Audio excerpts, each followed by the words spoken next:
ఈ రోజు morning 10 to 12 మధ్య చాలా టెన్షన్ పడ్డాను. ఆ టెన్షన్ కి నాకు ఎక్కడ హార్ట్ అటాక్ వస్తుందో అని భయం వేసింది. ఎందుకో తెలుసుకోవాలనుకుంటే ఎండింగ్ వరకు ఈ వీడియోని చూడండి. నా ట్రిప్ ఆల్మోస్ట్ కంప్లీట్ అవుతుంది కదా, లగేజ్ తగ్గిద్దాం అనేసి నేను యూజ్ చేసే బట్టలన్నిటి ఈ 3 కవర్స్ లో పెట్టేశాను. ఈ కవర్స్ ని తీసుకెళ్లాను ఆఫీస్ కి, హైదరాబాద్ కి పార్సల్ చేపిద్దామని. వాళ్ళు ఏమన్నారంటే మేము ప్యాక్ చేయము, మీరే ఇంట్లో ప్యాక్ చేయించుకొని రావాలి అని చెప్పారనమాట. సో వాళ్ళని అడిగాను, నేను ప్లేస్ కి కొట్టా.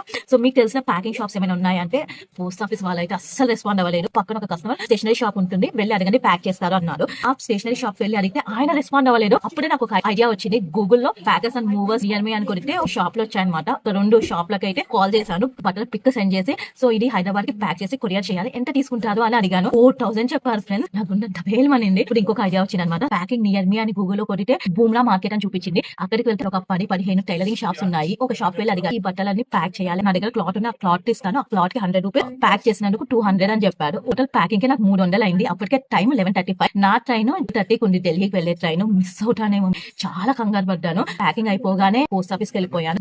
బట్టతో ప్యాక్ చేస్తే ఒప్పుకోరంట. నన్ను మనాలి, ఢిల్లీలో నేను ఇలానే ప్యాక్ చేపించి పంపించా. వాళ్ళు యాక్సెప్ట్ చేశారు పూర్ణ, కానీ ఆయన చాలా యాటిట్యూడ్ చూపించారు. అసలు నా మాట వినలేరు. అదేదో వుడెన్ బాక్స్ లా ఉంటుందంట, అందులో ప్యాక్ చేయాలి అని చెప్పారు. ఆ బాక్స్ ఉంటే ఇవ్వు అన్నాను. మా దగ్గర స్టాక్ అయిపోయాయి అన్నారు. నాకు పిచ్చి కోపం వచ్చి గట్టిగా మాట్లాడారు. అక్కడ ఆయన చేసి ఇది కంప్లీట్లీ స్టిచ్ చేసేసారు, ప్యాక్డ్, సెండ్ చేయొచ్చు అని ఆయనను ఒప్పించి టు అండ్ ఫ్రమ్ అడ్రస్ రాపిచ్చి నా చేత చివరికి కొరియర్ చేయించుకున్నాను ఫ్రెండ్స్. ప్యాకింగ్ కి 300, కొరియర్ చేయడానికి 211 అయింది. అప్పటికే 12:10 అయింది. నా ట్రైన్ 12:30కి. వెంటనే నా హోటల్ కి వచ్చి లగేజ్ తీసేసుకొని ఆటోలో స్టార్ట్ అయిపోయాను జస్టిండ్ రైల్వే స్టేషన్ కి. ఢిల్లీకి వెళ్లే ట్రైన్ క్యాచ్ చేశానా లేదా అన్నది నెక్స్ట్ వీడియోలో చెప్తాను.